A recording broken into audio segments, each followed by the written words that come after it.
my wife and I got married, we had 2 kids. 2 kids from previous marriage, from her previous marriage, Gabby and Tori. And I fell in love with them before we got married. They were super fun. Gabby connected with me almost instantly. I remember having cool moments with her. She was so excited that Shell and I were getting married. I was Uncle Brian, had been Uncle Brian forever with them until we got married, and she was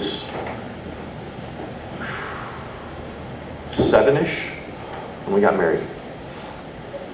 And I was Uncle Brian until Shell and I said, "I do." And then I was Dad. At the reception, she came up to me and called me Dad. That was cool. Tori was about 3 or 4. So that was a little more scary. In fact, we went to Canada that summer on a ministry trip, and we went through immigration. Basically, what I've determined is that all of us in the U.S. and in Canada collect all of the most ornery people that we have and stick them on the border. And it's a useful thing because you know where they are. You can visit them as need be. So we're standing in front of this woman who's fairly imposing, no nonsense, and we're just married, so we've got marriage certificates, birth certificates, we've got everything so that we can get these kids in and then back out of the country. And she looks at Tori first, and she says, "Who are these big people?"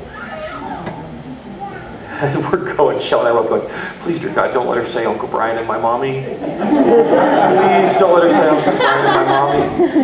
Because that's going to be hard to explain, and we're not from Arkansas. And please don't let her say Uncle Brian and my mommy." Oh, no. And she said, "This is my dad and my mom." And she looked at Gabby and she said, "Who are these big people?" And she said, "This is my stepdad." She was all correct. And my mom. But it's weird. If you've been a part of a mixed family, it's cool, but it's weird. And I had no idea what to expect when we had Jocelyn. And being there throughout pregnancy and bed rest, because it's a hobby of ours. And then birth. And if you remember your first birth, at least for me, it's a moment that I can't really describe. And so we debated long and hard about having another one, because when we got married, before I started dating Shell, I was never going to have kids. When I started dating Shell and we got married, we said we're going to have 2, and we have them. So when we're pregnant with Joss, I was praying for twins, going, "God, give us 2 so we can be done." So we debated long and hard after how hard the pregnancy was with Joss if we could have another one. It took about 3 years for us to forget enough of what the pregnancy was like to do it again. And I didn't know what to expect, but I remembered the first birth, and this one was harder. The bed rest was longer. Everything was more intense. And we went crashing into the delivery room, and not physically like blasting through a door, but emotionally crashing into the delivery room, buying the base for the car seat the night before, because we hadn't got it yet, because it was focused on getting through this. And I've talked to you about that. And so this week has been one big mix-up of emotions, because I'm over-analytic, I'm analyzing my feelings about the new baby. Do I love her as much as I love Jossie? And I got 3 years of history with Jossie, and if y'all have met Jossie, the child's a trip. I blame you a lot for it, but that child is a trip. And I cannot describe to you the love that I have for Jossie. And so I'm saying, do I feel the same way about Addison? Which then, if you are an analytical person, you know what happens. You take yourself out of the moment of experiencing the moment by analyzing the moment, which is fantastic. Not.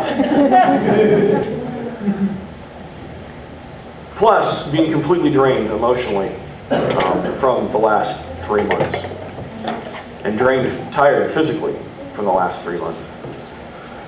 It's been an emotionally weird week.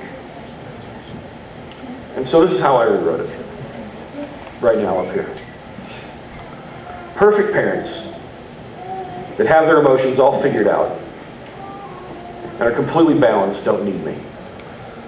You do. I haven't come to call parents who have perfected the art of perfection or acting the part of perfection, but those who are honest about their need of me. That's Luke chapter 5, verse 31 and 32 for Brian this morning. What does it say to you? You don't have to read it out loud. I'm not even asking you to read it in your group if you don't want to. But what does it say to you? What is that message in your life, in your world right now? This isn't some ancient manuscript of history gone by. This is Jesus talking to you right now, to your heart. What is he saying in your heart right now? Just be quiet and read what you wrote, or revise it if you need to. What is Jesus saying to your heart in this